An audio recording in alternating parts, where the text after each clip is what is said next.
I grew up in the city, so of course I was eager to see new and interesting places. I mean, as soon as I turned 18, I was out the door and traveling across the country. In the end, though, the thing that I wanted most was the peace and quiet that I couldn't find in the city. That's how I ended up working at a bar in a small Montana town at 19 years old. As I said, the town is pretty small, mostly just bars and a few stores. Ever since I moved there last month, I've always found the library to be quite interesting. The old architecture makes the place look surreal, and on top of that, I'm an avid reader. I've actually been meaning to write a book, maybe make some money from it. So last week, I visited the place, hoping for some inspiration, if not some good reading material. Nobody was inside, which I thought was weird, considering it was located in a pretty busy part of town. I looked around a bit and saw a girl, about my age, in an office chair, reading a Stephen King novel that I don't remember the name of. "Do you work here?" I asked tentatively. "Work here? I own the place," she said, jolting upwards. "Oh, wow, but you're..." "Only 19. Yeah, my aunt left it to me. I was the only reader in the family besides herself, so we were pretty close. I'm Kat." "Huh? I'm Leo." "Sorry I didn't see you there sooner. I don't usually see many people coming in here this time of week. Not a lot of readers in this town. The library gets most of its money from people buying DVDs every Friday." Sure enough, there were several stands full of DVDs for the latest and greatest movies. Those weren't why I was there, though. Say, I've been thinking of writing a novel. I was hoping I could find some inspiration here. "A passion for reading and writing? You must not be from here. Well, what are you planning on writing then?" I suppose I've always been a big horror fan. I'd love to write something scary. "A horror fan? Me too. If you're looking for inspiration..." "Oh, yes, there's a section over there that contains all kinds of books about witchcraft, demons, all that fun stuff. I'm not meant to touch them too often, they're real old, but I wouldn't want to anyway." Why not? I was interested now. "Well, I don't get scared easily. I'm fine with reading scary stories and watching scary movies. Been that way since I was a little girl. But something about those old books gives me the heebie-jeebies." This was exactly what I was hoping for. I thanked Kat and walked to the section containing the creepy old books. "Be careful with them. As I said, they're real old. If they get damaged, there'll be hell to pay," she shouted across the library. "Of course," I chuckled, grabbing one of the books. The cover was faded, and the pages were yellowed. It had no title, so I began flicking through pages. Eventually, I landed on a page with a creepy drawing, a face, smiling, but with wide, frightened eyes. As I said, creepy, but I love creepy stuff. So I made the mistake of reading the text, which I will not share with you for soon-to-be obvious reasons. As soon as I was done reading it, I gasped, then had a burning sensation in my throat, and my jaw hung open. I stayed like that for 10 seconds at least, before stumbling backwards. My breathing was unsteady, and I stumbled towards the exit. Kat looked up from her book again, then became concerned when she saw me. But I just told her that my inhaler was in my car and that I'd come back tomorrow. My voice came out as a whisper, but it was enough to get her back to her book. I hurried home, and though my breathing had become relaxed, my voice was completely gone. I tried to talk to myself in the mirror, but nothing came out. The book is meant to be really old. Maybe I had gotten sick from touching it?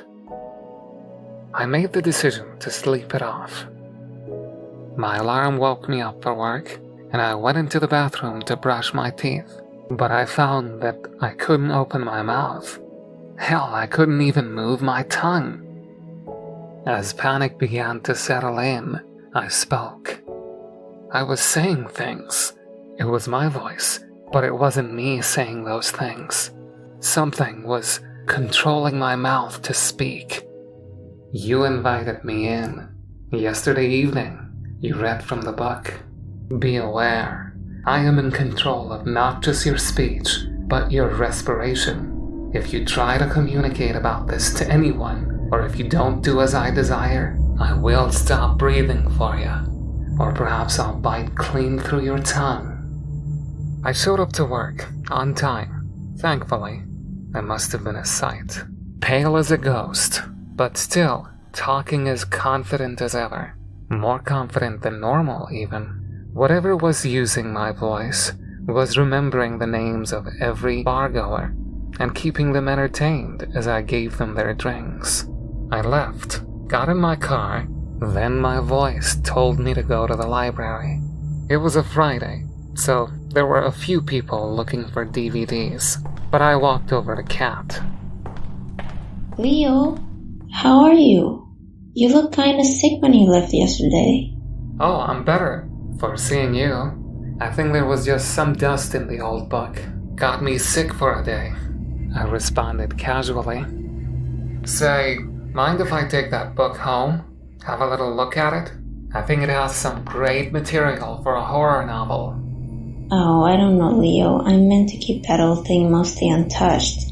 And if it's gonna make people all sick for the day, I don't think I should be letting people near it. Okie dokie. I grinned at her, and then I whispered so that only I could hear myself.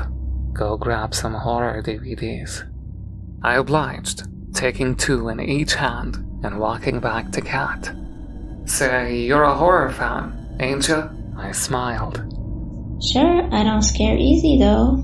My smile grew wider as I said, Say, I'll be watching a few of these horror movies tonight. Wanna come over to my place tonight and watch them with me? She took me up on the offer, and I headed home to get ready. I was beginning to seriously worry. Whatever was controlling my smile and my voice had to have something planned for her, and I doubt it was anything good. Still, I wanted to continue breathing. She arrived at 9 p.m., and I went to turn on the movies. The movies I was told to grab were the Evil Dead films. My mouth possessor was not without a sense of humor. We sat on the couch for 2 hours like that, laughing at the movies and getting incredibly drunk, while I was afraid to move from the couch and my voice was sweet-talking her. At around 11 p.m., we were both plastered, though I got the sense that whatever was controlling my voice was focused on something, despite my speech being slurred. It was at this point that she leaned in for a kiss, which the thing controlling my mouth obliged. As soon as our lips touched, I felt the same burning sensation in my throat that I had felt when I read from the red book, and my eyes opened wide. Judging by Kat's wide eyes, I could guess that she was feeling the same feeling in her throat. We both fell backwards, and I heard her breathing become unsteady. My jaw hung open for a while, until I realized I was in control of my breathing again, and by extension, my speech. Are you alright there, Kat? Yeah, just tired. Real tired.